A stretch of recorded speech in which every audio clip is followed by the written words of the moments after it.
And North Bay, do you remember last year in our LCAP, we had to explain to you very quickly because we had just found out last minute that Riverside and San Diego had qualified for ASCTI and CTI, and it was ATSI, and it was all there. So one is federal, one is state, is the best that I can get it. She just responded to me actually on that question. But North Bay qualified for differentiated assistance.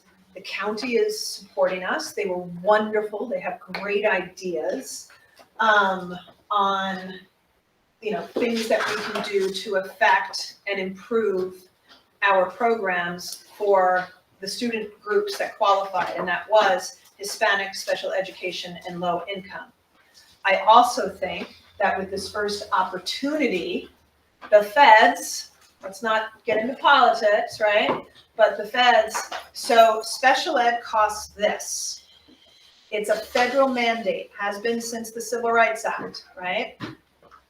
The ADA, Americans with Disabilities Act, sorry, not Civil Rights Act, the Americans with Disabilities Act, right? It's only funded by the feds, this. Of course. The state funds it here, and the rest comes out of our general fund, okay? Feds, first time in, I think, 40 years, that they are saying they're not gonna fully fund it. That would be too much pie in the sky, but there are two pieces of legislation.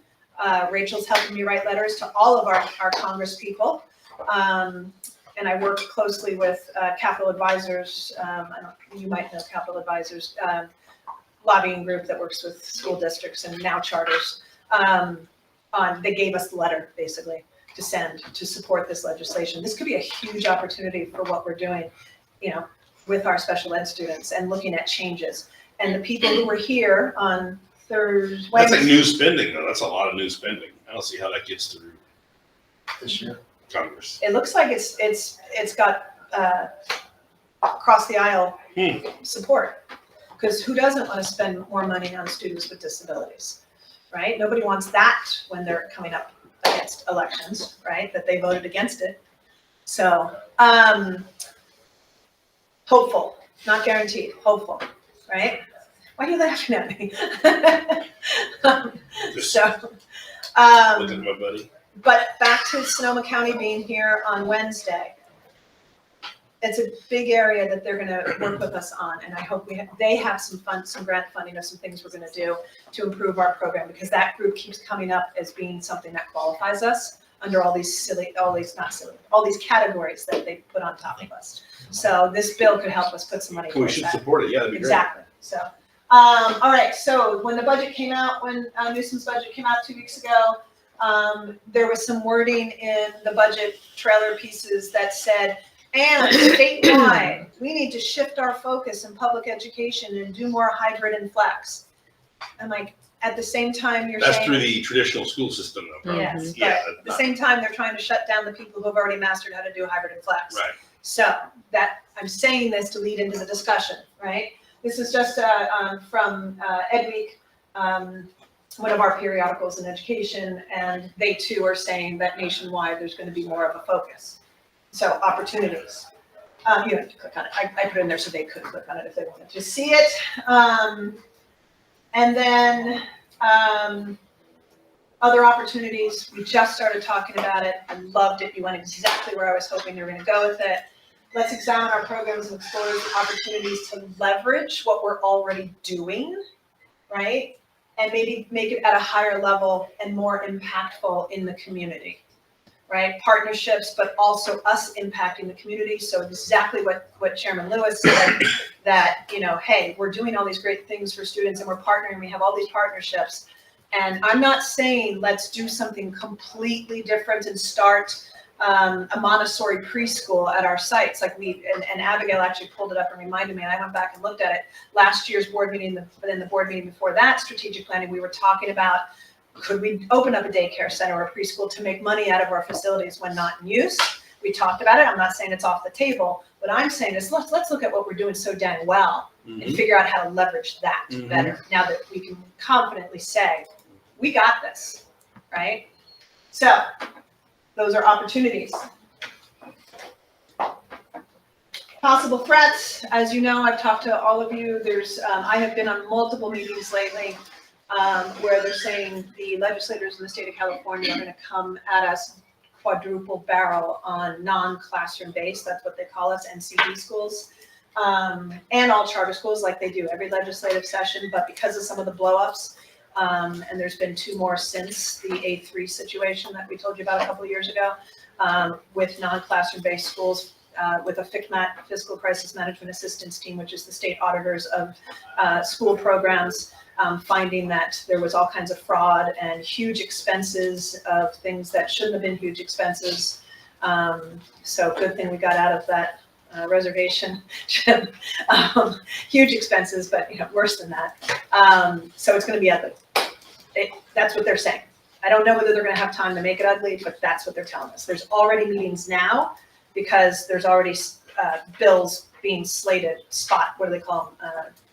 Where they say the spot. The number. Yeah, they just hold a placeholder bills to come in for us.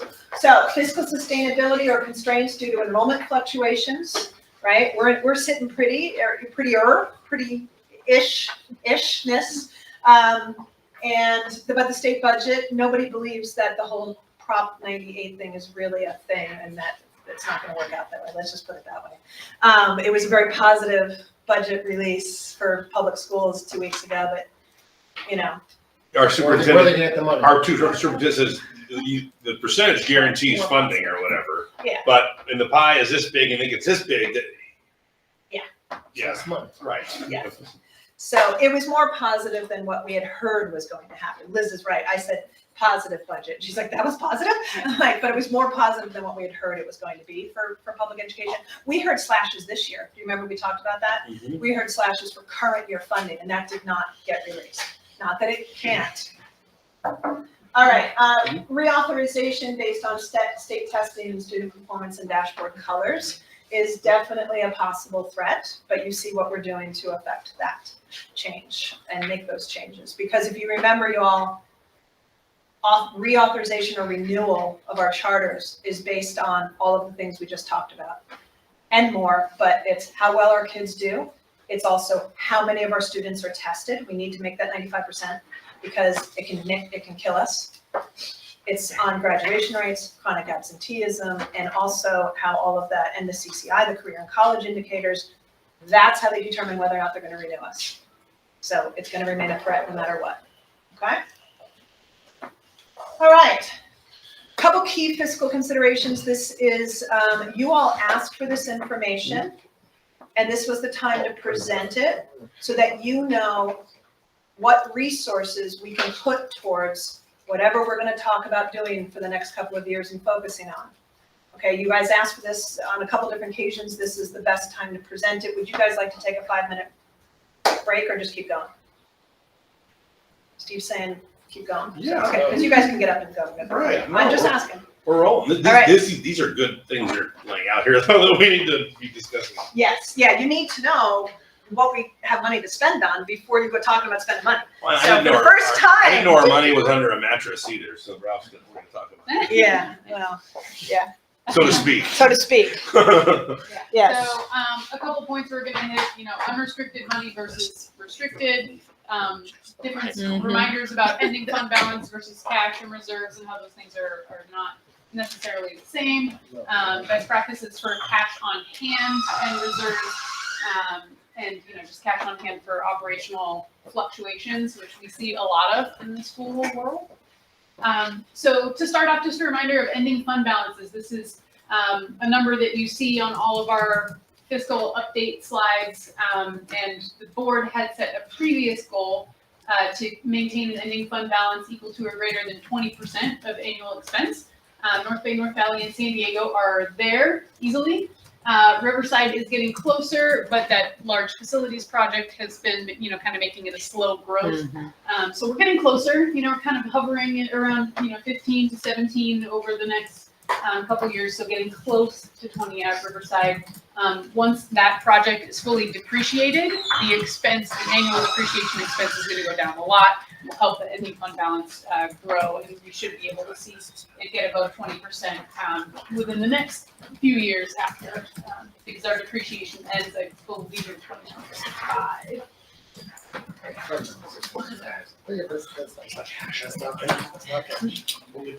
Apologies for all the text on this slide, but I just wanted to put a bunch of reminders about what goes into the ending fund balance, all of our assets, all of our liabilities at the end of the It year. ain't cash. And it's not cash. That's not. Sometimes you see on the graph it's similar. Sometimes it's very much not. So it varies a lot. And so it includes things like revenues that we've accrued in the year but haven't actually received. So we might not have that cash to spend. It also includes restricted money that we have received, but we can't spend it on just anything. We have to spend it on very specific purposes. And then all of our other assets and liabilities, including things like facilities projects, things like that. So that's ending fund balance. As far as reserves and cash on hand go, charter schools are supposed to have a minimum of 5% of annual expense set aside as a reserve for economic uncertainties. But it's not a good cash balance recommendation because it's really small.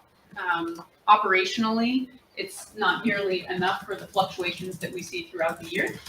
But that's kind of like a minimum standard that authorizers and counties look for when they look at charter school finances. School district guidance from the state is they're supposed to maintain 15 to 17% of annual expense as their reserve. And that's also given the fact that they have access to these other supports if they do have a cash flow crunch, such as tax revenue anticipation notes, also called TRAN. And so 15 to 17% is, that's more than 3 times what charter schools are supposed to have as a reserve for economic uncertainties. And so when you look at charter schools in the actual industry best practice, we want to make sure we have at least 3 months operational cash on hand. And that essentially equates to like 25% of the cash out the door, because 3 months out of 12 is 25%. But it's not necessarily 25% of annual expense because some expense is not necessarily cash out the door, like depreciation, for example. So we've done some calculations, Ed Tech and I, to kind of come up with, looking at roads budget. What is 3 months worth of operational cash on hand, and do we have that? Yes, it makes sense. Then we have the number. I think we'd all be more comfortable with that number, but I think we're at that number and then some. Depends on the $1 time of year. question. Depends on the time of year. What is So, cash on hand? What is cash on hand? So I have two different time points here. So June 2023, as of the audit, right, the close of last fiscal year, we had our 3 months cash on hand plus an extra $1 million, which is great. Yay! However, this month, we don't have 3 months cash on hand. Where's that? I think that was your blue one. So because of the fluctuations that we see throughout the year, Gotta keep this meeting live. I like this. So it does vary greatly throughout the year based on, the expenses. The beginning of the school year, we have a lot of expenses. We have to pay for all of our curriculum up front.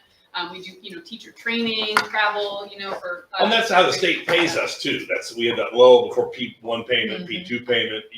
Yeah. Exactly. We used to have the graphic that showed kind of our cash of the year. We used to have to Yes. borrow money. Well, yeah. Exactly. It was great. Yes. So it's very nice that we have not had to sell receivables or anything like that in the last couple of years. It's been very nice. We compare vendors on time. Thank you. Yeah. You floated us there a few years. Yeah, I was gonna say, that wasn't always Thank the you. case. I remember. Thank Yeah. you. Been very, very kind about invoice payment timelines and things like that. But I also just wanted to point out that 3 months cash on hand, that's $2.3 million. That's a lot of cash on hand to be expected to have. And it is best practice, but, can we be leveraging that in some sort of liquid account that at least is earning us more interest, for example, or some kind of returns? So we'll talk about that a little bit. But yeah, so currently at these 2 time points, we had the equivalent of 4.4 months of cash on hand at the end of June. But as of this month, we are anticipating 2.7 months. And where do you project that low point? Is it March? This month. Oh, it's this month. This is the low, This yeah. is the low point. Exactly. Okay, and June This is the the low high. point of the year. Okay. Yeah, the high, I think it's actually July, but it was better to do June 30th because of the balance sheet with the new fiscal year is very clean. That's really helpful for us to see that, the swing. Yeah. Okay. Yeah, and also just the budget overall, our annual budget now is like $10-11 million. So 3 months cash on hand is a lot. Yeah. So, as I just mentioned. So just because we're 210 under now, we still have a lot of So cash on hand. we could put $1 million aside and not pay our vendors for 5 months and then have $1 million back in June. That's what the state does. You could do something like that. Yeah, I'm just kidding. We're serious. Just kidding. Just Trying kidding. to lighten up the meeting. All right, so also. Maybe you guys are paying attention. So just thinking about, cash on hand, we did have an extra $1 million after considering 3 months cash on hand in June, which is great. And so that kind of leads to the thought process of, well, what can we do with that? If we do have extra cash, can we, invest in things? However, if we do need to keep 3 months cash on hand, we don't have that throughout the year. So if we had done something with $1 million in June, now we'd be in a pickle. So just keeping that in mind, if we do have some sort of initiative or expense that you all want to explore that requires substantial capital, we may need to consider a I think you're loan. basically showing us we don't have the money for that. We don't. We don't? Not Okay, really. great. Deliver the news. Yeah. It's, we don't have the cash, we'd have to try to get a loan or something like that, No. so. That would be my recommendation, because we don't want to go back to the days of selling receivables. No, That's a pain doing those That would be irresponsible. However, we have some accounts that get decent returns. Our county treasury accounts get us a decent amount of interest. Last year, I think we earned like $30,000 of interest. But what was the percentage? What's percentage? I'm actually not sure because it varies. So it's each county. The banker on the board is going to speak up now. I believe they largely invested in the LAIF. Oh, they? Yeah, Okay. the county treasuries. Okay. So they, they put money in and withdraw from there and stuff. So I'm not sure what their overall percentage is, but we get interest payments, I believe, quarterly at the county level. And I have a thing where I've been tracking it. Last year was our best year for interest. Yeah, it's because rates, short-term rates went through the roof. Yeah. However, our Bank of America account, which is our operating checking account, gets no interest. So But how much do you keep in there? 100,000? Oh, there's Why? times where there's, Yeah, Why would you keep Why anything would in you? there? because it's. that's our yeah. point. We'll talk about it in a Part of the second. conversation. Exactly. You should have enough to buy a bunch and transfer money every week. Yes, that's, Daily, I mean, Daily, 20. late, you can be asking So, money daily. one of And the that's the considerations is conversation. we do not have control over when money comes to us and how much for our Northern California schools. Butte County just sends us checks. So we have to put it into our Bank of America checking account because that's our operating bank account. They don't have a county treasury account for each school the way that the other counties do. Sonoma County, we do have a county treasury account. It does earn interest. However, our authorizer is in charge of that for us, essentially. We don't have direct control. And their policy at the county level is just to send us our revenues. So money doesn't stay in the county treasury in Sonoma County. They just send it to us. So we can't leverage that interest earning account as much as we can in the Southern California sites. So in Riverside and San Diego, if we don't need to pull the cash out of that account and we can leave it in there to earn interest, we do. But we don't have that same luxury at our Northern California. We just need sites. So another step. sometimes- We just need another step. The Exactly. money Yep. goes to a different account. Yep. right? Well, Yes. they said to us, then we put it in the accounts. Right. Yeah, just Yes. one additional step. Yes. So Exactly. currently, and I have a bunch of notes on this that we can discuss. So you're Depending on talking how much at least 5 detail. figures of money that we're not getting. Mhm.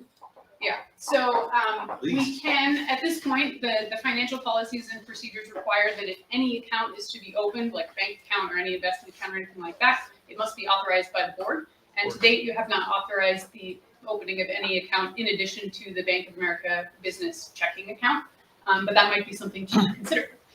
Whether it's just a high yield savings account or CDs or, investing in the LAIS or. It's- Yeah, can we do life? Yeah, but. She found out we I think I can. we believe can we do are that. eligible as a nonprofit that Is We it- need to double Well, check. That's the easiest, most secure, no-brainer thing. Because you can ask daily for money, Right. right? That's right. There's a So, limit on the number Cities of do. transactions you can do. Yeah, You know, without I think getting it's like charged. 15 or Yeah. something. But yeah, but still, we're not gonna do 15 a month. But also working with EdTech, a lot of their clients generally do just high yield savings account, money market accounts through a brokerage, Short-term CDs. which increases the amount of FDIC insurance because it's $250,000 per bank. So if you're in a money Well, that's- market I mean, account, That's the other that's thing, spread if we out. leave all our money in a bank account and something happens to that bank, we're not insured. and That's that the is problem. something that would be Right. wise to do to kind of split the organization's money over multiple. But banks. the LAIF account is insured. Mm-hmm. Yes, and with money market accounts, if that was an option you wanted to explore, some of those go up to like 2 million because it's 250,000 per bank split over however many different banks, 8 different banks or whatever. So that also increases the amount that's federally insured and backed, which is a requirement of your financial policies and procedures currently. It says that we must invest non-speculative, federally Short-term. insured. right, Short terms, because we have to be able to have access to it. right. I have a question. for a Yes, I lived through the Orange County bankruptcy with schools, yeah, and it reminded, and we did, in fact, the district did, in fact, put more money or took out a loan and put more money into the account because it was getting such great interest rates. And then we ended up going through hell for about a year. My thing with our own funds, it was me, I'd probably, personally, I might be take more chances and put it in places that I wouldn't want to lose it, but I could afford to lose it. With schools and I think government, I want to keep it simple, stupid. I want it secure.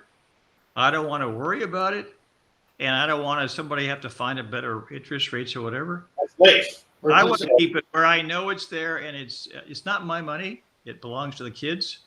I had an investor guy went on our school board, and he was a real estate guy. And he said we were selling a school, and a lot of funds are coming in, and we had an offer on it. And he said if it was him, he would have extended the process a little longer and got more money. But it's not his property; it belongs to the people. And so he takes a more severe, less chancy approach to all of that. So my thing would be, I would keep it basically where it sits. You may find an opportunity; it makes sense. But moving it around and stuff, I just don't like it. I just want to make sure it's there. And for the staff, I don't want you worrying about why did I move it to there and I should have left it alone. So Tom, I'd argue, I hear you. I would say differently. It is the kids' money, and we're cheating them, not putting it into something that is guaranteed and secure. The state local agency investment funds, a publicly managed fund by the state treasurer. It's what always cities and school districts put their money in. And when it's getting 2 to 3%, that's a lot of money we don't have to give to our kids. And it's that simple that the money just sits in that. And as you need it, Liz would call and have the money directed to the Bank of America as we need for payroll. That's what most every public agency in the state does, except for us. I think most of the school districts have to place it with the county office of ed, Which it puts it in LAIF. hopefully, not always, but yeah. no, yeah. And we would have to take that extra step. And Tom, I would agree with you on the sense of we don't have the capacity to have someone constantly watching the markets and the CDs and the everything. Hence, we are also very liking the appeal of LAIF because they do it for us. So we're not having to watch it all the time. And we can literally within 24 hours access our money and access cash. So What's our average balance cash? in the year? Average cash, there's a slide on it tomorrow. yeah, But I was gonna it's say, I been can pull that. hovering like around 1 to 2 million Okay, spread out so across not, accounts. well, wait a minute. So let me just look at the slide again, 'cause that doesn't make sense. I'm gonna bring it tomorrow. So we just said that our lowest month is $2.3 million. So how could that be? Yeah. Or 2.7. How could that- So there are multiple cash accounts. Yeah. So it depends on if you're asking about just Bank of America, or if you're also including our county treasury accounts, or, Oh, things like that. So- and those, the county treasury accounts are already getting returns, Yeah. you said, profit, that's what we're talking Yes, about. yeah, so it's our Bank of America account is the one that does not earn interest currently. So as far as, I mean, and Tom, I completely agree with what you said. We don't need to be investing in CDs and exotic things or money market. We don't have any ability to do that. But to have, Not at this point. you basically have your sweep account where your money sits until you spend it, which is LAIF. I'm yeah, certainly, it could be LAIF, or it could be, honestly, just, the high interest, like a high yield savings accounts these days are 4, 5, 6%. at Bank of America. Not Bank, I would recommend a different bank Separate so bank. that we have the additional FDIC insurance, but that would probably be the easiest sort of, path of least Quickest. resistance, because it's easy to open one of those accounts. LAIF, there's an application process, and I'm not sure how long that takes and what it entails. You have to be careful though, because FDIC insurance is not all the money we have in the pot. And because we're a public agency, to Tom's point, I don't know, the bank may not take us because they're supposed to have 120% of our money collateralized in their, so if we give them $1 million, they need to have $1.2 million identified as collateral against our $1 million because it's public dollars. And so it's a little different. This is why it's up for Yes. discussion Yeah. and guidance and, so, yeah. That was your last slide, right? Yeah, so I was just trying to show the cash. Yeah. Yeah. It's on tomorrow, we'll see it. Yeah. tomorrow, but- Chair Lewis, can I offer a Yeah, comment? please. No one's ever going to get in trouble for having put their money in LAIF because it's a best practice for public agencies. Right, So it's from a vanilla. reputation risk perspective alone, Thank you, Ryder. for LAIF that. is the answer. It's just vanilla, I Let- agree. let this answer, yeah. Yes. Yeah, and I am, I'd say 95% sure that we are eligible for it. We were concerned because we're also a non-for-profit and we're Well, we not should pursue that. necessarily, I know, Maybe that's, Ralph can do that. that's part of our discussion, yes. Yeah, so I've done some research into it. I found my application and everything, and like I said, I'm like 95%. I mean, honestly, they just say if you're not sure, pick up the phone and call, so I can call them, Yeah. this week. But they essentially say, it's for government agencies, and as a charter school operator, nonprofit corporations are sometimes considered government agencies. Obviously, usually when it comes to compliance things, they want us to comply with all the same procedures that government agencies do. But when it comes to the perks, sometimes they say, oh, you're not They a pick and government choose what they Of course treat they us do. as. So, but I believe because the way that LAIF is described, they do mention nonprofits that are quasi-governmental agencies. Right. And I believe I that. sit on Yeah. another nonprofit board and they're making a move right now to put all the money in LAIF for some Yeah. reasons. Well, can we take And I action? do too. You I can sit give on a guidance, Nonprofit where they invest in those. you can give guidance and Oh, then yeah. one of the. No, we should move forward. and- No, we, I'd like to tomorrow. make a Oh, motion. There's not enough time to revise. To revise them, but they can edit these changes, they can do that. All right, well, so tomorrow fiscal policies are an action, so we'll talk So we about can do that that maybe tomorrow? tonight. Okay. We'll talk about tonight whether we think we can. But you can give You us and the staff will guidance. talk tonight about whether you think we Correct, can. Yeah. correct. Wanna clarify Thank you, that. sorry. Yes, and, Yeah, but we are looking for guidance. Okay. That's what this is all about. The next slide. And So my Ralph. advice would be to move forward with the financial policies revisions Yes. and adopt those, and then do a second round of revisions. So based on that slide, assuming we go from 4 to 3 throughout the year, let's assume then the average is 3.3. You're looking at like $65,000 to $90,000. Yeah. Uh-huh, Yes, so, and this is Yeah. split uh-huh. between That's a all of our lot of county. money. That's a lot of money. Bank of That's America. like- Yeah, A teacher. Yes, yes. that's why we're interested in this. Okay, And, well, you have direction. Yeah. sorry, make sure I get the right slide here. And just even this fact, the fact that we are supposed to, by best practice, have $2.3 All million the time. of cash on hand at all time. Right. It shouldn't just be in a checking account. It No. should be earning Exactly. interest. And we do have some of it earning interest, but we need to have more of it earning So I interest. think we've, this horse is looking pretty Yep. dead. Yeah, well, So, it barely has a pulse. Let's keep moving. Yeah. so we're now moving into discussion. Gasping. We can do this in reverse. reverse order, because I think you just did, it's number 3. Mhm. These are the areas, as Chairman Lewis discussed with me about today. Jana, you bring us 3 areas that you want guidance on from the board and direction on from the board.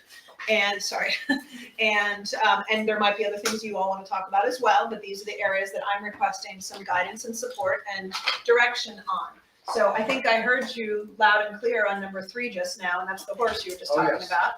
So, So we'll pursue just A, to- look at we the will process. pursue look at the- various ways of investing our monies, primarily LAIF, make sure we can do it, how to do it, revise our financial policies.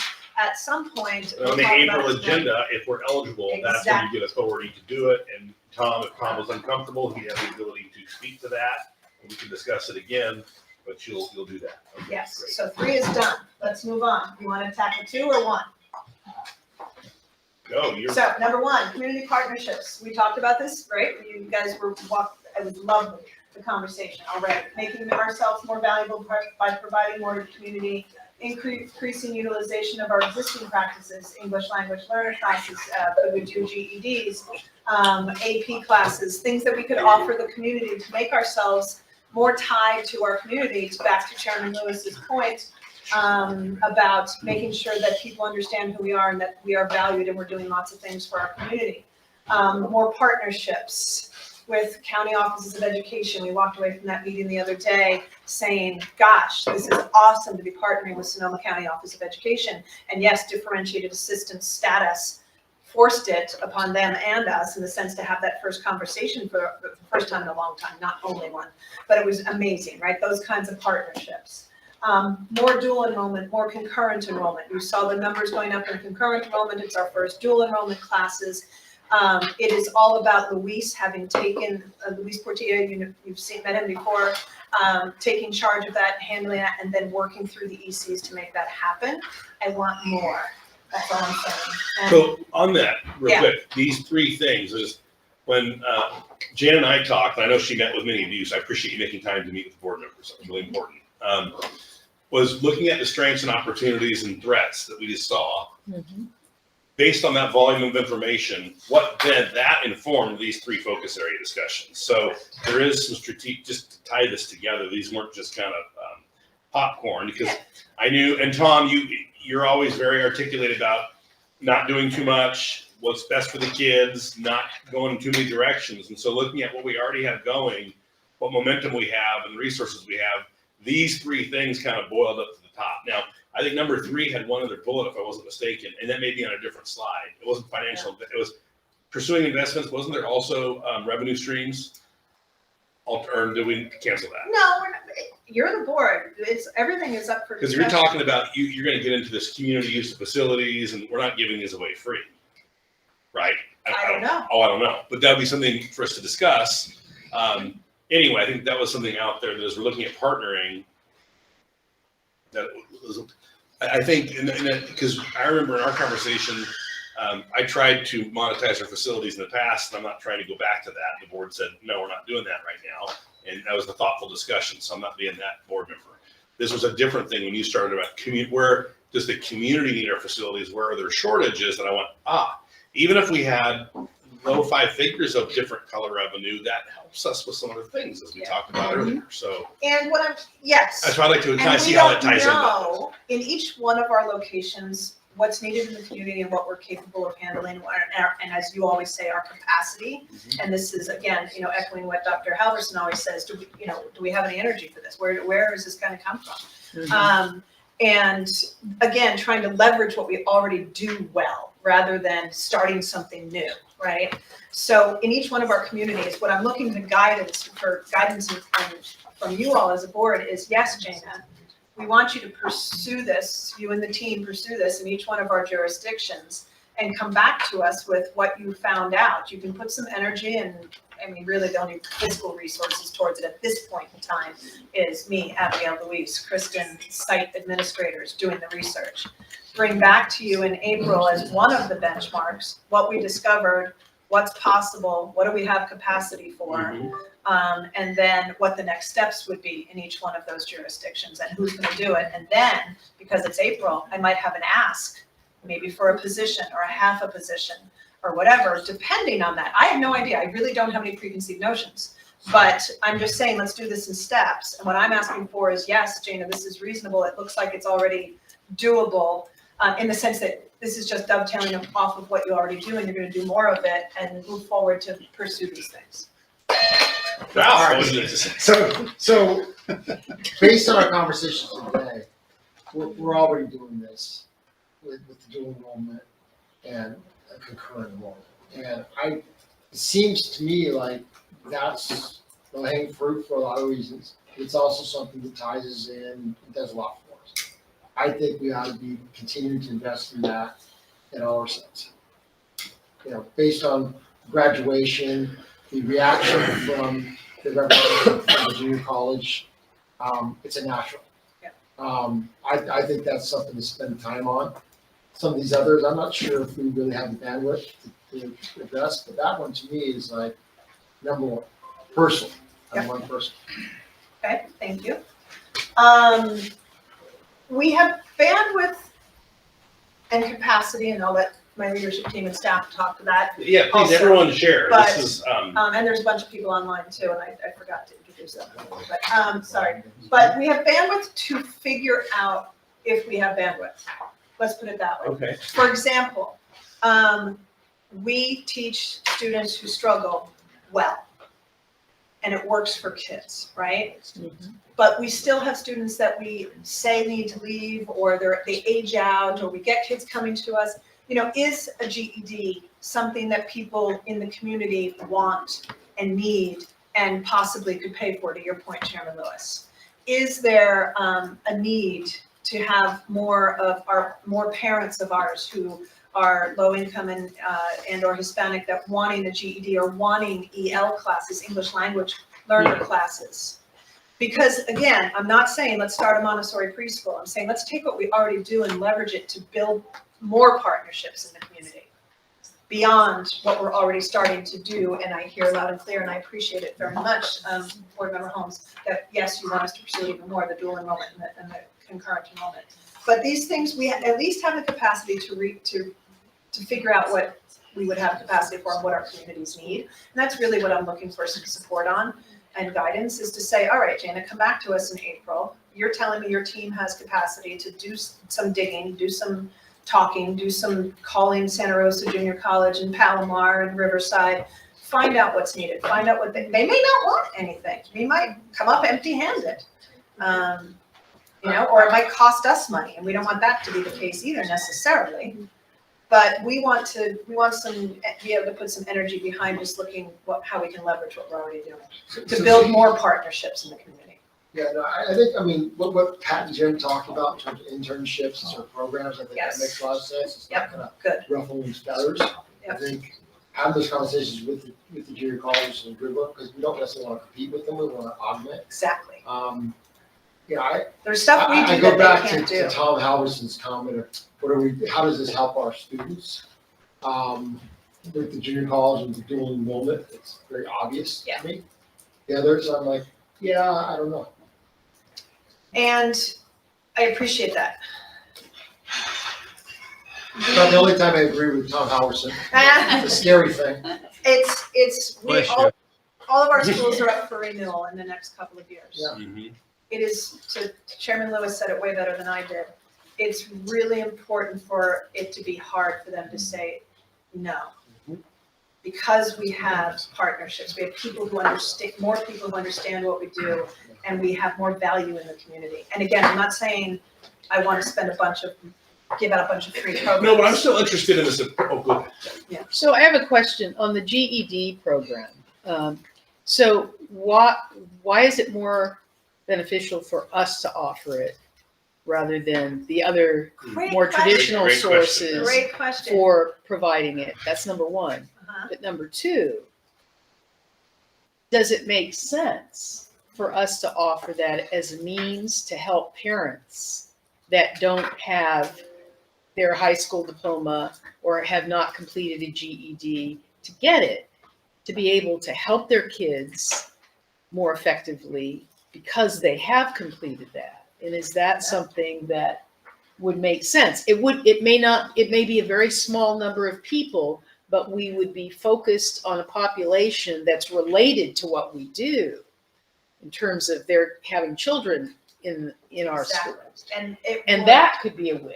And it they may have more wouldn't- and trust with us. More trust with us, more appreciation for education. more appreciation for education, more desire to be able to help support their kids. And it might not be expanding something so huge that we just would not ultimately have the capacity to compete with the other more traditional sources for getting a GED. So to answer your first question, and I love it, Pat, thank you. GED programs are disappearing. It depends on which community that we're in, that we're looking at. They're not as readily accessible. And it would help our students that really can't finish high school with us, that are bringing our numbers, they're turning to be dropouts or whatever. It would help us because we have a bunch of students and they're not going on, and note to self, let's bring them back, the rates of the kids re-enrolling somewhere else for the next board meeting. They're not going on after they leave us. If they legally can drop out of school, they do. And they don't, Abigail's tracking whether they do enroll elsewhere. So it would help those students, which helps the community, especially if we're partnering with someone who benefits from that, because then they can get into junior college and do better, and they know. So GED programs in general are going away. Charter schools are not allowed to offer GED curriculum. Like, hi, you don't have to do anything graduation requirements, but here's how you pass the GED, the general education diploma, right? We're not allowed to do that, but we are as a charter school.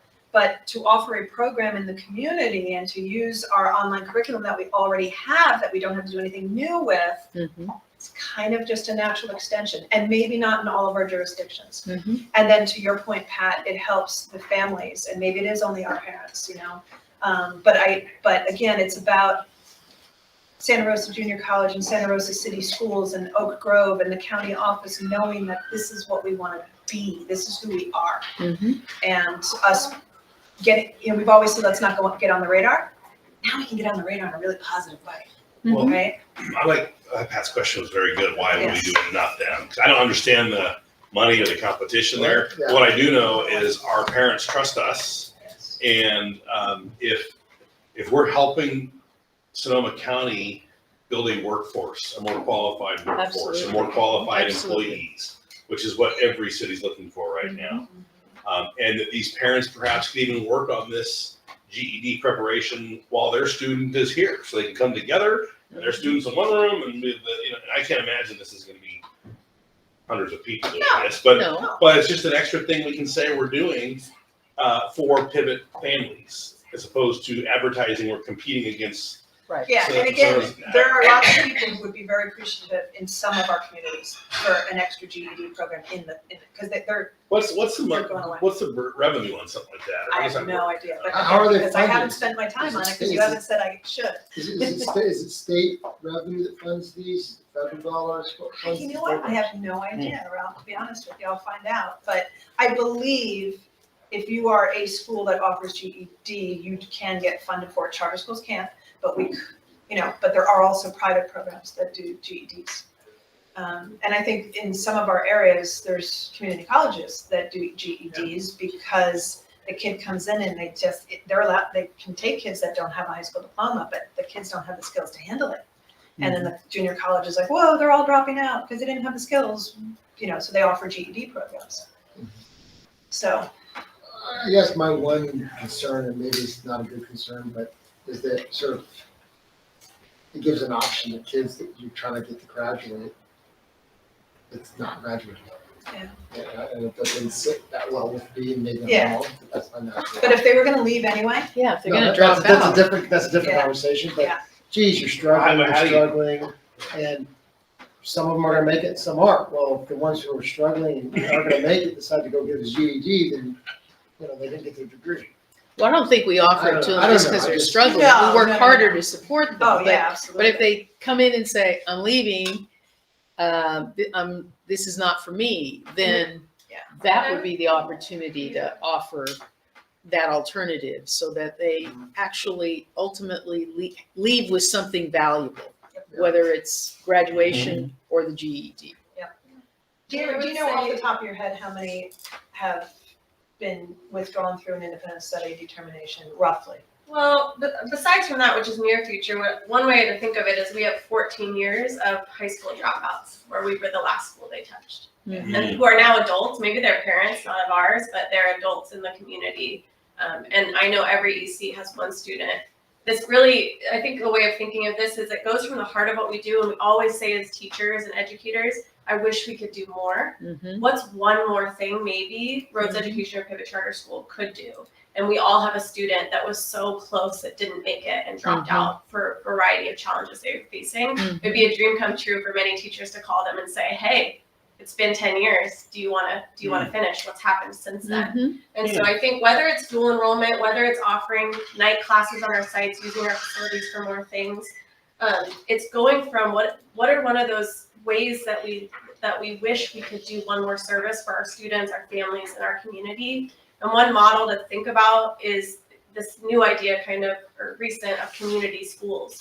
And community schools are schools that provide traditional education, but they provide other services to the community. All different kinds of services, food banks, laundromats, GED programs. And so I feel like it's just our personality of Pivot, because we have these individual relationships, we end up being really connected to the needs of our families and feeling like, again, if we could add one more thing, lots of schools have like community liaisons too, which might be another interesting idea that connects with a lot of these endeavors, a position that works specifically to go out into the community, to bring Pivot out, and then to bring community resources in as well. So this is something that the team would like to see. Am I hearing you say that? I think that the team right now feels most inspired when we're able to take a student who felt like they didn't belong, couldn't succeed, and didn't have a future, and transform that conception and help them find a future and hope. And so we can do that a lot of times, pivot them. We can do that a lot of times, but because of that passion from the staff, we're always wishing we could do more. And if we're in a good position and we want to expand, it could potentially be one additional endeavor that has the same heart as what we already do. You know, The answer, Jim, is yes, but our leadership retreat is in 3 weeks, 4 weeks, something like that. So we'll get more ideas if the board says this is something you just want us to talk about and pursue. We're not going to go open up something tomorrow, but yeah, so Pat. So, you know what really sort of appeals to me about this is when you mentioned that, you know, we have 10 years of history of students who dropped out and all that kind of thing. You know, I certainly appreciate and understand the struggles that students might have that causes them to drop out. But it seems to me that, you know, very likely, not in every case, but very likely, after they leave, their struggles are going to be equally difficult without a without a high school diploma or a GED. And so maybe, you know, this could really be an extension that really does provide continued support for people that were here, because when they realize how hard it is out there to get a decent paying job, if you don't at a minimum have the GED, if not a diploma, then maybe they would realize that it would be worth it to come back and go through the GED program and get support here to do it, so that they have that much more ability to be competitive out in the workforce, even if they go nowhere else. But even after 5 years or whatever, if they did that, they might then feel like, I did this. So maybe I could go take a community college class, and maybe I could do this. And, you know, because the level of maturity 5 years later, or even 3 years later, you know, might drive them to say, this is the right time for me, this has helped me, and now I feel confident that I can do this. I agree. And talking about, you know, what GED programs are out there, I would say one advantage we have is we pride ourselves when we have to send a student back to their traditional district, or when a student drops out.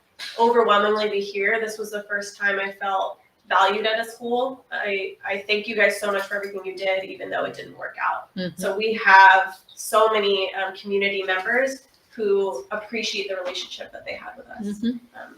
So we may be something that feels a lot more accessible when it comes to the things you're talking Can public chime in? Yeah, no, Anna yeah, had her please. hand up. Okay, great, thank you. I can't see. Please. Yeah, no, I know.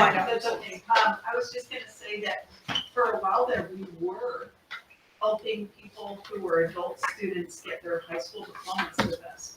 But we weren't offering the GED option. And it just was like an unsurmountable mountain of like, oh, I've got so much to do. So I really think that having this ability is gonna help us be more successful. Our graduation rate with adult students was low, but it was very amazing when we did it, right? You know, we had these adult students, it was a big deal. And so, and also to Abigail's point, we do get these people who have just finally found their home with us. They've got 5 credits and they are 18, and how can they not feel like they're just popped back out there again? So I think that pathway is gonna really help them, but having both of those options, the high school one. So I guess the question is, if we're opening it up for GED for adult students, are we also opening it up for high school diploma? Not going there yet. Now, here and now. We need to pursue what our legal options are, what Pivot can do versus what So- Rhodes can do. And what I'm asking for is just the guidance from the board that this is something Tom, that would. Tom or OJ, do you have any thoughts on this? I mean, it seems like those of us here are hearing, you know, from staff, and it seems like an effort to look into. I use the old Craig Herbert Hobart, was that you want to try an idea, let's give it a shot. And I would like pilot programs. We can't lose track of what we're doing and adding stuff, which is great, but we're a small entity and we can't be taking on too much stuff. I'm always concerned about that. I think my thing was about the dual enrollment concurrent, like Ralph mentioned, the areas I'd be pushing for. This GED, I think you said, Jada, we can't really offer a GED program. So it has to be done through somebody else, which means there's going to be a lot of potential time involved as to how it's done and who's going to do it and coordinating it. If somebody, my theory would be in trying something new like this, it would be to pilot it someplace at one of the facilities and see the good news and bad news about it. Yeah. You know, my thing is always, it always will be, is quality over quantity. Yeah. I'm going to do what our basic mission is and do it really well, because we're going to get a new group every year. They're not staying it, so we have to think about that. It's a new group, and we want to do a really good job on the 3 or 4 things we're good at. 2 or 3 things we're not going to be so good at, but that's the way it goes. You can't be good at everything. So it's quality over doing more stuff. You know, I've always talked about that. If they want to pilot something and try it and see how much time it takes, the money involved, these are not money makers. It will cost. I mean, it's just basic. If somebody coordinate it, somebody's got it's going to get paid. But if the service is reasonable and needy, and we can pull it off without detracting from the regular program, then I think we should do a pilot project on it. I like that idea, Dr. Halverson. I like that. We're gonna look into it. Okay. I have a hand up. Mine died. Yes. OJ? It's not. I think that whether it's high school graduation or GED or classes at junior colleges, whatever Pivot can do to enhance somebody's life, they should look at it and consider it. Because in the long term, it comes back and makes Pivot a better place. Thank you, OJ. Thank you. That is our goal, and I want to keep reminding you of one of the things that I want to be more valuable in the community and get out there, right? So, and this is another way, and it serves lots of people, and it's not, especially if we do it like Dr. Halverson said, as a pilot program, not going to take a lot of energy away from what we're already doing, because we're already doing Right. it. Exactly. We really are, but it is an extra tweak on the it of what we do. So Okay, great. But we can't as a charter school. just give me permission to pursue. To look into it. I think you have it. Yes, you have. I don't know the answer to that, Ralph. That's why I said it that way. I don't know the answer. I think everyone agrees. Yeah, keep going. And even if the answer is Pivot North Bay can't do it, it doesn't mean there's not another way to do it. I understand. leveraging what we already have. Mhm. So, and that would be the goal. I'm not saying we're opening up a whole separate little thing, right? We're gonna leverage what we already have and do. Then you'll come back to us with With a plan, information yeah, and, yeah. you know, okay. Great, I appreciate that. And then we'll convince Ralph it's the right thing to do. All right, and, Especially, so I would like to just expand on, because we were just talking specifically GED. And because that really is low-hanging fruit, like dual enrollment, concurrent enrollment. But it may not be a thing in some of our communities. And we do have the capacity, or I would not be asking in this, we've already talked about it and looking at our capacity.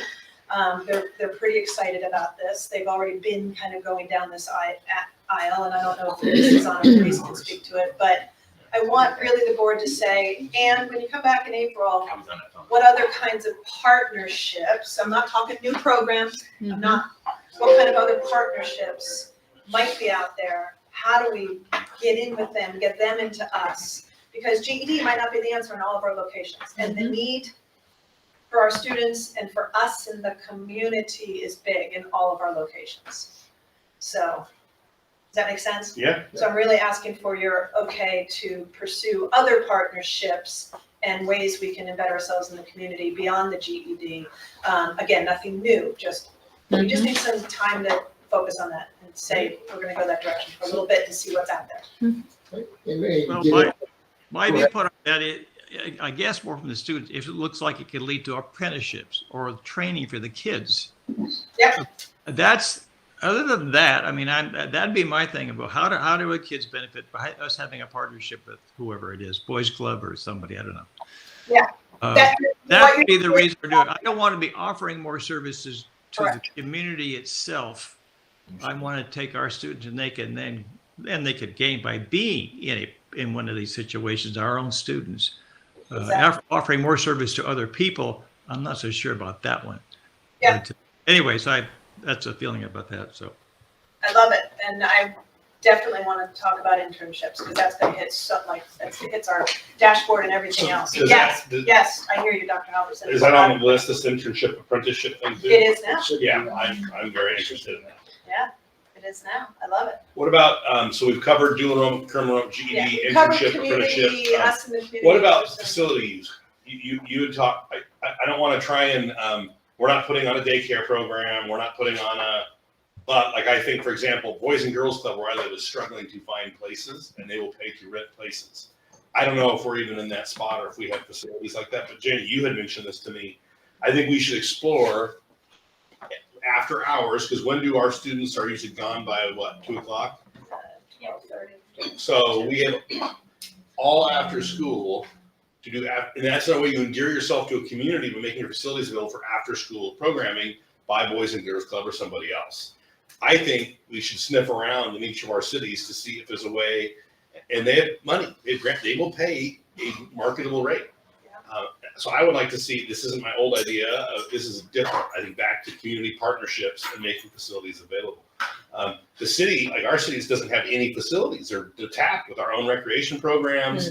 You know, the schools have a few that they have it's a for-profit after school program called Champions, which I was shocked at how expensive that is for families. And there's just nowhere for the Boys and Girls Club.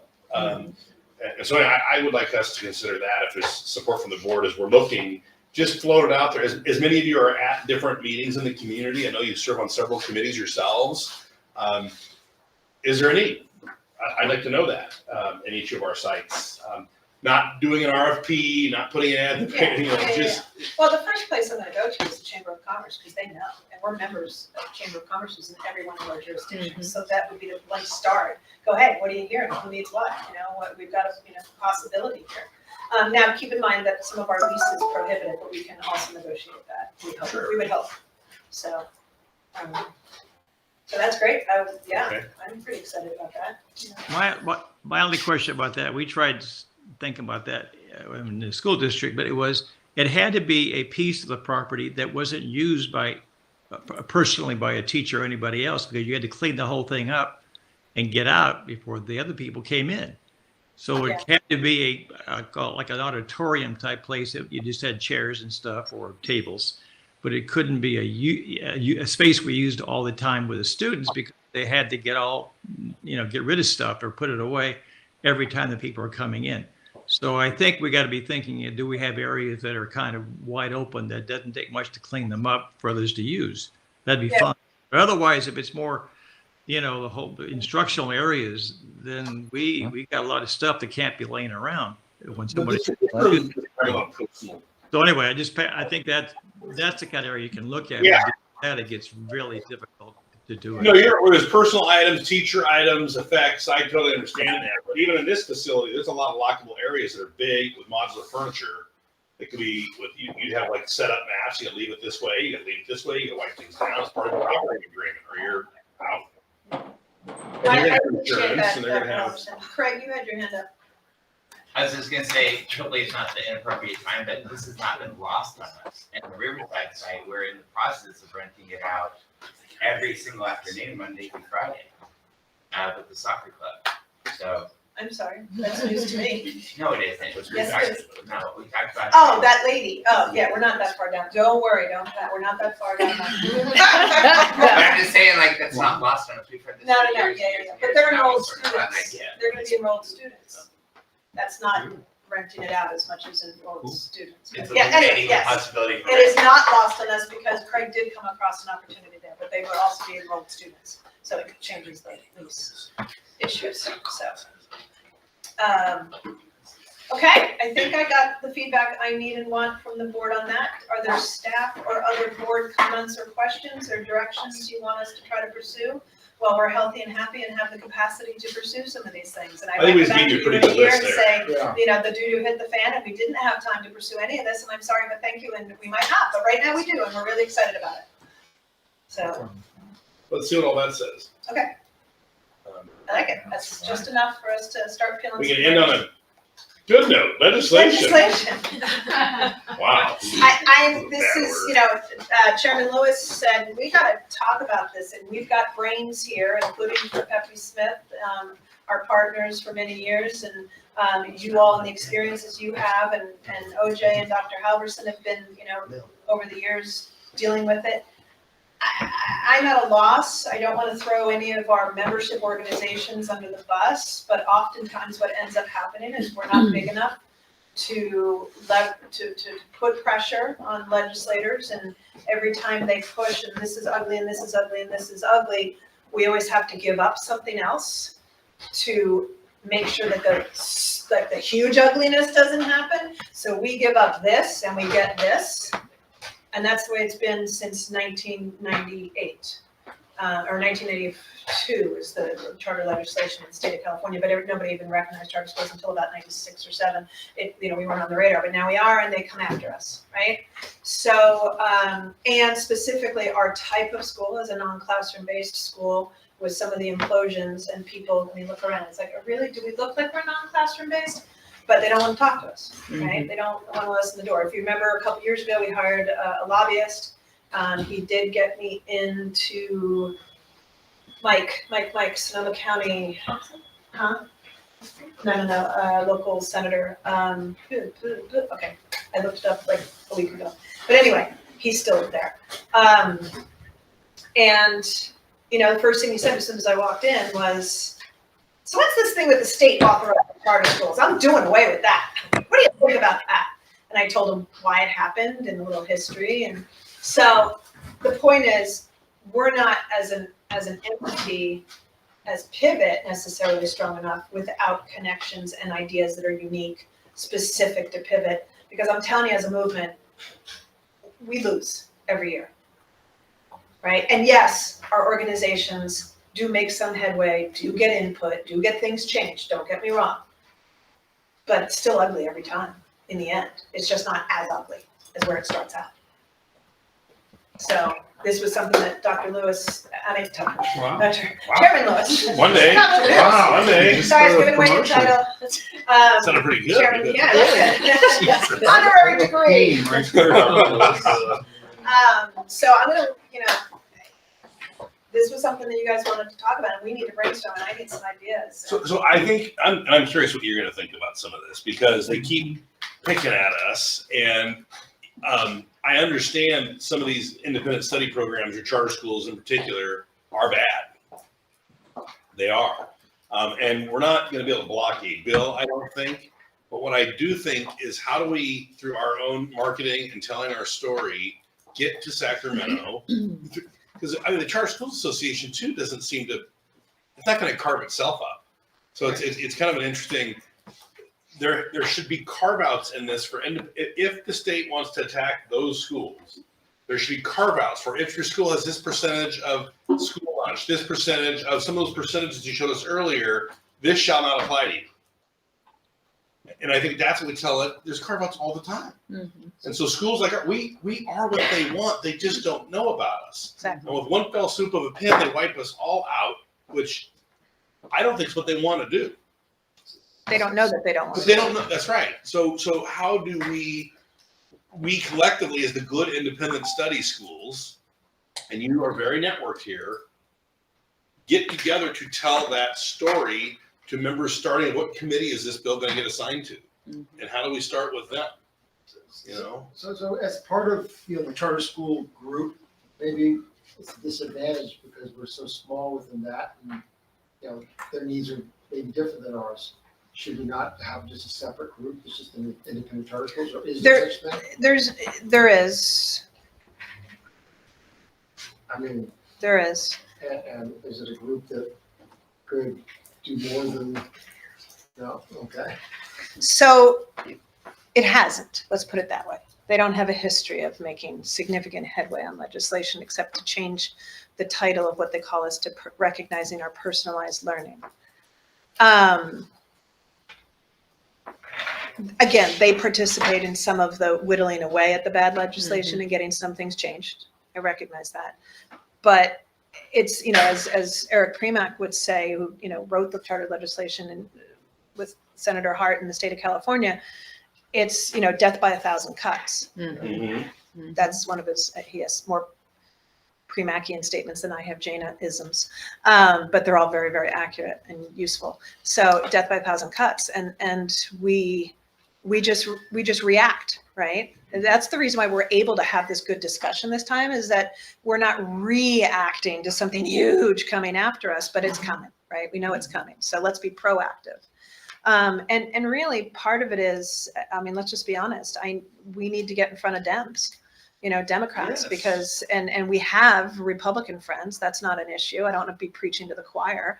Doesn't But help in California, yeah, No. it doesn't But help. there's So and particularly maybe Latino Dems, we love students and what we're trying to do. Yeah. And this isn't what they want to do. Yeah. I mean, do you guys, I'm looking, have enough B-stock capital information about us that you could probably whip out some pretty good Correct. pieces with our statistics and who our kids are, that we could get to them, right? And Lord knows we know enough people out there. I mean, We do know people. I guess I was just reflecting on all this, and part of me just thinks like, do we need to redefine what we are in their eyes instead of an independent charter study? Like, do they need a new classification of, these are the 5 criteria we use to define disadvantaged schools that are helping our most disadvantaged students in California, and as a result, we have special treatment analysis exemption that exists for these groups to do what they need to do. that's what I'm saying. How Right, do we- and so don't, like, we're not this, we are this thing based upon the practice of our students, not based upon our methodology of delivering service. And by the way, that's helping your most disadvantaged. Because we have all the numbers. Yep. Yeah. and that is Which what aren't white kids from DAS, Orange County. what I mean, DAS these was. are the kids that we are here to help. Yeah, It's yeah. heartbreaking. They don't even know this. So like, I just think that's a far more politically, that's a good message, and it's a palatable message, it's an empathetic message. And I just think the problem is we're getting swept into a definition that isn't Yes. applicable to our niche. And this is what we keep finding ourselves. So Yes. maybe the proactive move is to say, we're not even looking for anything special right now. We just want you to understand there's this category of school out here that exists to fulfill the purpose of the very politics you claim. And here's the work we're doing. And maybe you ought to consider a methodology for allowing us to exist successfully to do the work we do. So Jana was just saying about the kind of consortium or group of non-classroom based charter schools fighting against that nomenclature, right? We're not lacking in classrooms, right? They call us non-classroom based schools, but we have Yeah. facilities. And Yeah. also in the previous slide, Jana pointed out in the governor's budget, they talked about this focusing on Flex. and hybrid educational programs. So if we can get that message out, like, this is what we are. You want more of this in California. Your budget proposal said that. And rebrand ourselves and use that terminology that shows we are what you said you want, then I don't know how we get that message across, but that sort Well, of. we got people who are pretty smart that know how yeah, to do that. I like That's my point. so if we use what they're already using, flex, but it's flex plus, right? It's flex plus, meaning it's flex, that's just a delivery model, right? It's Flex But Plus it's for certain- this certain demographic to add on populations. to it. Exactly. We are promoting Flex Yes. Plus for this population of Californians. Yes. And how many schools are like us? 30 or 40? Yeah, well, Not independent study, kind of partial. Not all classroom, the- but not all the independent study with a facility that has the demographics we have. most of the independent study schools do have a facility in the state of California. Only a few don't. They're completely virtual, like the AAIs of the world.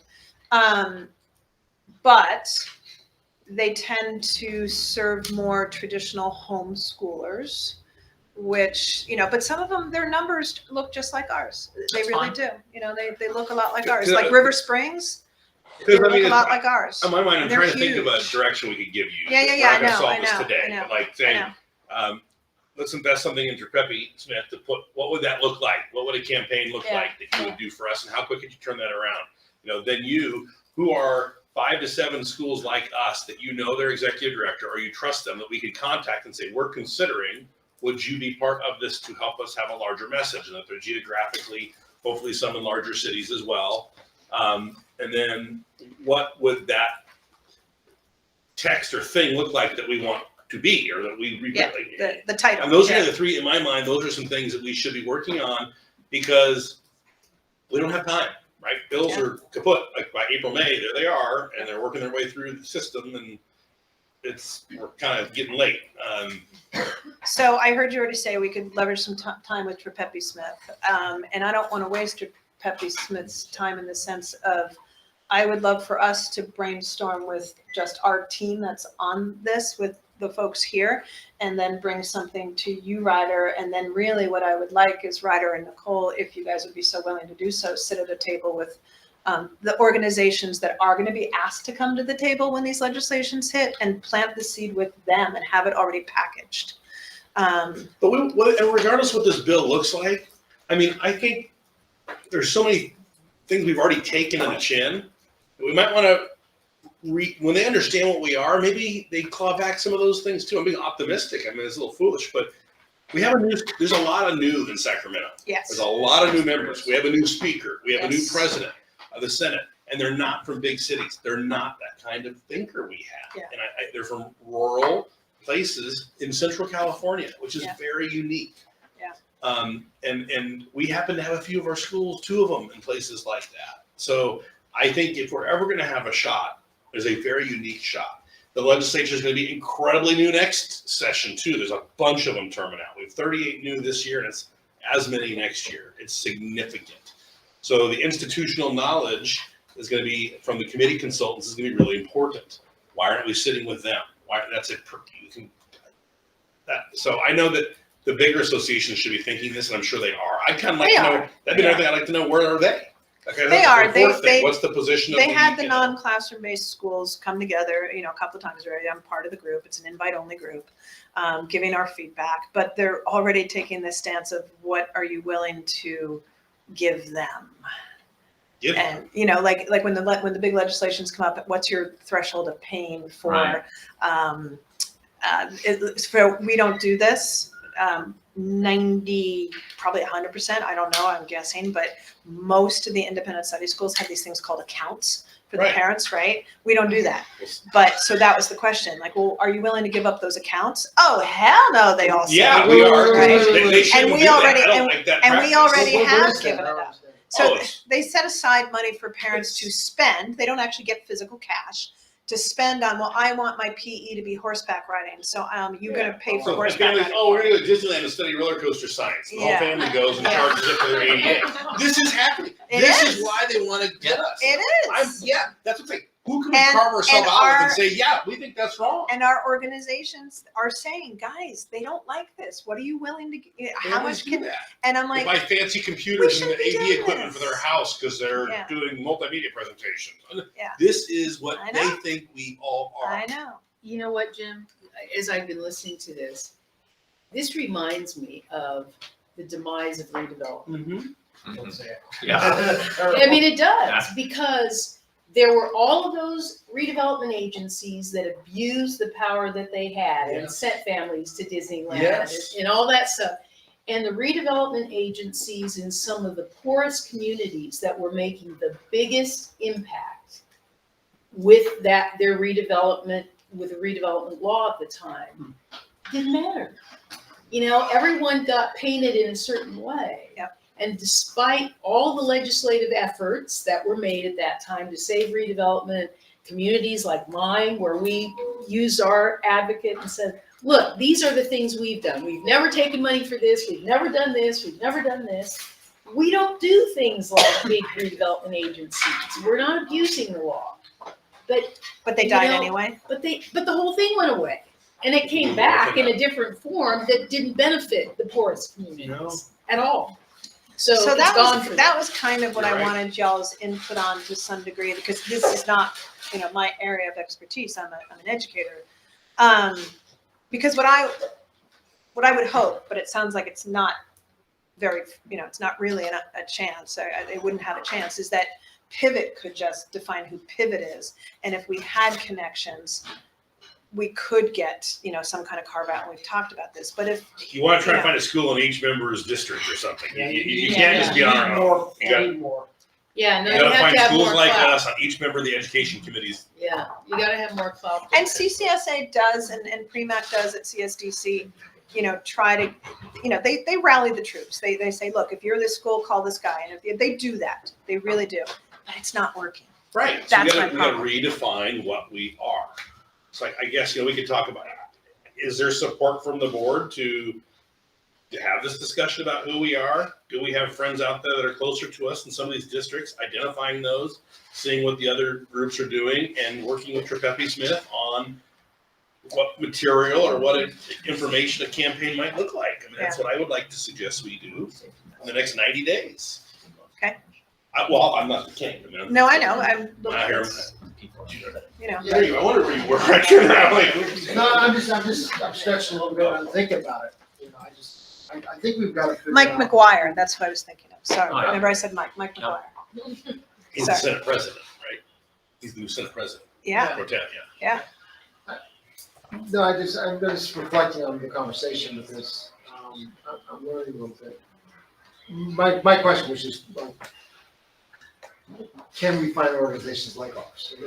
My They concern exist. is you just said, well, 99% of them have these parent accounts. I'm like, oh. yeah, but in other ways, they look a lot That's like us. good. That's good. Yeah. That means just to cut us out. We should not stand for those. I think those are totally But abused. the problem is we're not gonna have the heft without, we need to team up with someone. So the Yes. question is, are we teaming up with the other, virtual schools? Are we teaming up with actual charters that are not virtual that might turn on those guys? No, I'm looking for Right. independent study programs, site-based, have demographics similar to ours that don't have the slush fund accounts. No, you're not gonna find them without slush fund. No, Stop that's what I there. heard. You will find a bunch of schools with similar demographics, we have more special ed probably than most, but not all.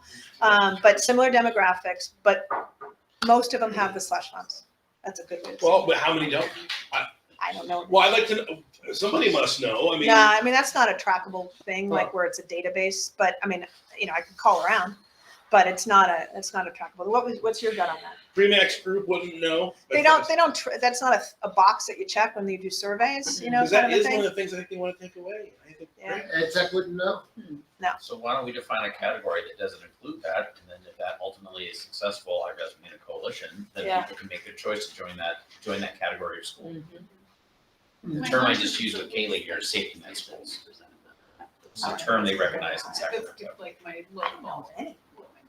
I was just saying to Liz, I don't know of any, and I don't know every non-classroom based charter out there, but all the ones I do know, I don't know of any that don't have it. So that's an interesting comment though, because one thing, the comment that Ryder made, sorry, is that if you can define another category that some charter schools fit in, others didn't, right? Which is a safety net concept, and so you're sort of cutting that group part a little bit also. Yeah. And maybe that's the idea. Yeah, Because- and that's around special ed, low income, EL, which we don't have a lot of EL, so another school's gonna have way more EL than we do. An LA Unified School is gonna have way more EL than we do, but we have much more special ed. But find out, who are the kids that these legislators don't wanna hurt, right? We know that, and we have 90% of them, right? So, we meet those categories with high numbers, except for EL, really. You saw, that's why I put those numbers in jeopardy, joking, kidding aside, we're 56% low income. Within the charter school group, are there, groups of, we represent these kinds of students and these are interests versus those guys? They only separate it out by site-based versus non-classroom based for the most part. And yes, there's like dual immersion schools and stuff, but those aren't a political, terminology or backing. It's non-classroom based versus site-based. Yeah, So- obviously we don't like that definition. Yeah, we don't. But make some headway on redefining, right? There's a constant desire to find a solution or an evolution to the education in California to deliver for the most needy students. Instead of reacting to a policy, let's give them a solution and say, Yeah. here's a very narrowly defined scope that's designed exactly for those kids with oversight criteria, with elimination of these individual accounts that's focused on these particular notions. Like if that's not apple pie and whatever, that doesn't make any sense. But here's a unique category that fits this particular niche of the most challenged students in our society that we're trying to help. If you want to champion this program, we're 100% for it.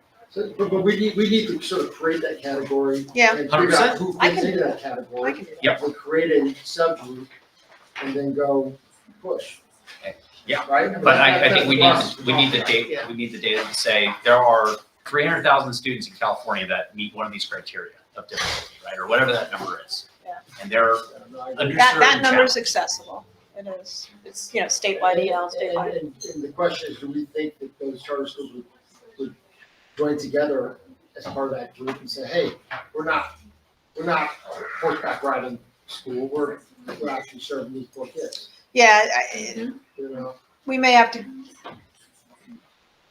I don't know if there's any independent study schools that don't do the account. So we may have to back off of that one and be thrown into them. But all these other things are what's important to the legislators. They're the students they don't want to, they're the voters that they don't want to alienate, right? Right. So we'll focus on that. I will pursue the account thing, but I don't think there's many. Well, we should know. We should Yeah. know. We gotta And try we to should find know out. what level of pain is that. Yeah. And Yeah. does the demographics that we're serving, is that enough to perhaps appease a carve Yeah. out or something? And just so you know, the other thing that's coming down the pike that I would love your feedback on is the organizations that have blown sky high had clean audits.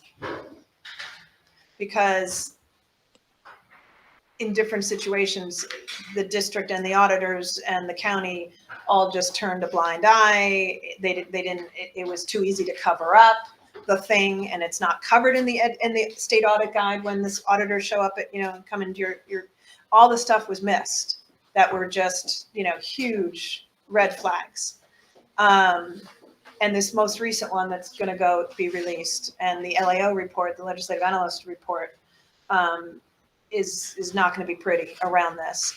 And so the legislators are saying, well, if our state auditors and the requirement that they have audits, just like traditional school districts, which by the way, they get caught for hiding things too, Yeah. right? Yeah. But it just They have doesn't, a receivership like Oakland. yeah, exactly. Rebel School District was caught up in that Yeah, last year. yeah. So, but these are more things like fraud, right? And spending public dollars on things they shouldn't spend public dollars on, and separate accounts and wives and husbands getting paid to do nothing but consulting and all that kind of stuff.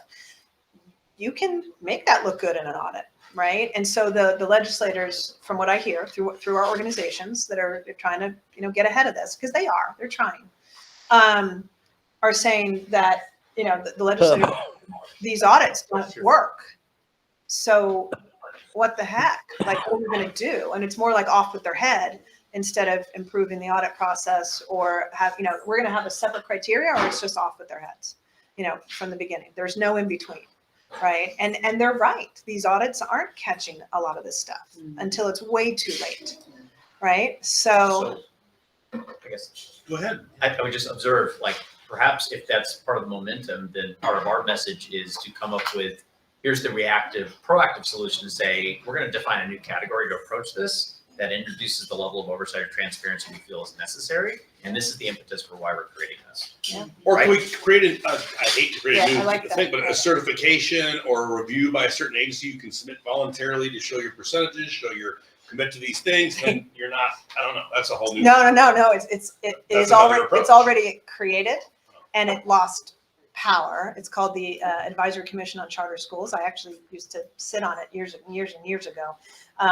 But it's lost all of its power and ability to oversee and review. And I was talking to one of the members who just stepped down.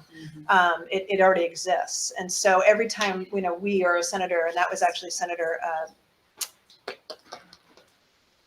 became our state superintendent, anyway, who wrote that wrote that legislation to create the Jack ACCS. McConnell? Yeah, it was Jack McConnell. Thank you. Jack McConnell. It was McConnell that wrote it. It fizzles, it doesn't work, right? And we were all kind of commiserating, I was gonna say whining, but commiserating on this call that we all heard stories what was going on with this latest implosion. We heard, because the families were coming to us going, this particular organization is doing X and Y and I'm leaving them because of Z. And we all knew, but we had no one to take this to. And the few people we took it to were like, what do you want me to do? Right? I mean, my ultimate, it's not going to happen this legislative session, but my ultimate goal, maybe my retirement project is Arizona and Texas have, and there might be other states too, but I don't know of, they have charter authorizing boards, not school districts. They're under the State Board of Ed.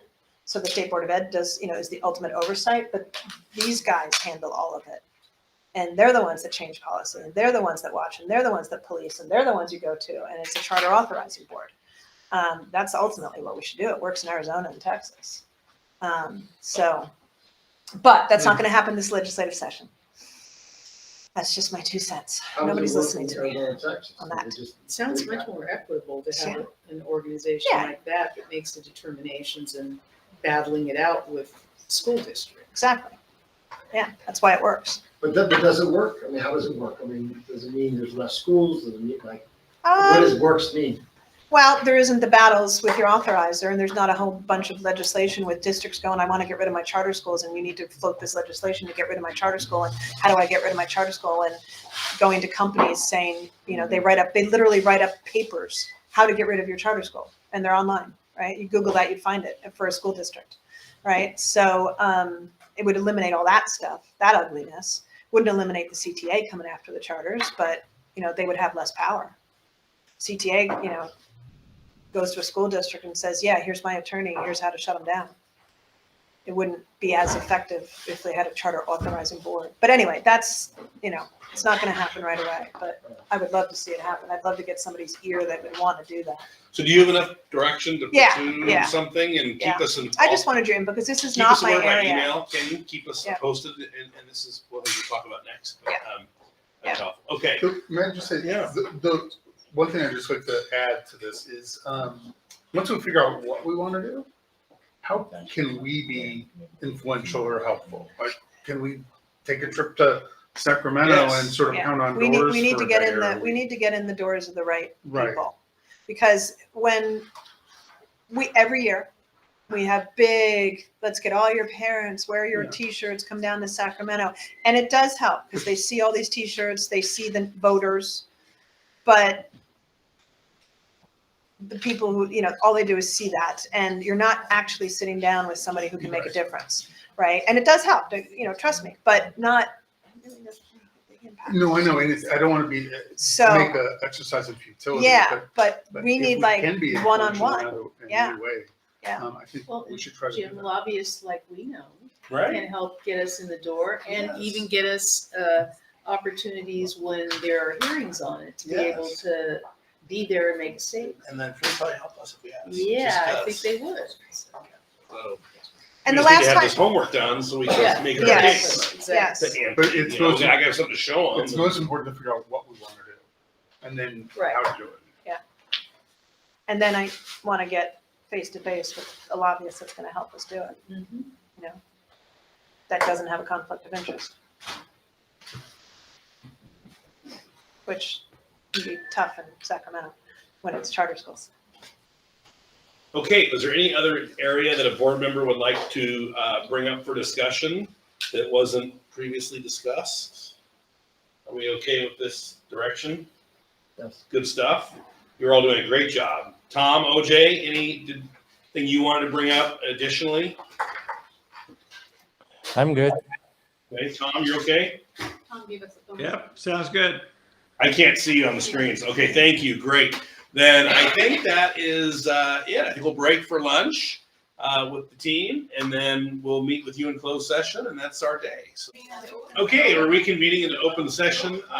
We did meet in closed session for performance evaluation of the executive director. She continues to enjoy our full support. There is no other reportable action. So I'll move on. Our next meeting is tomorrow at 8:30, Saturday the 27th, here at Pivot Charter School Santa Rosa. And we'll promptly begin at 8:30 and we're adjourned. Thank you.